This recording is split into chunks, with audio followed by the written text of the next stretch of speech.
தோல்வி நிலையென நினைத்தால் மனிதன் வாழ்வை நினைக்கலாமா?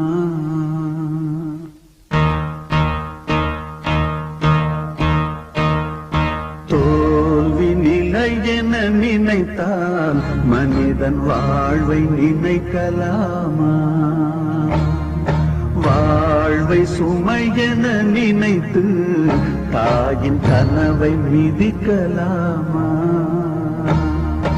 உரிமை இழந்தோம், உடமையும் இழந்தோம், உணர்வை இழக்கலாமா? உணர்வை கொடுத்து உயிராய் வளர்த்த கனவை மறக்கலாமா?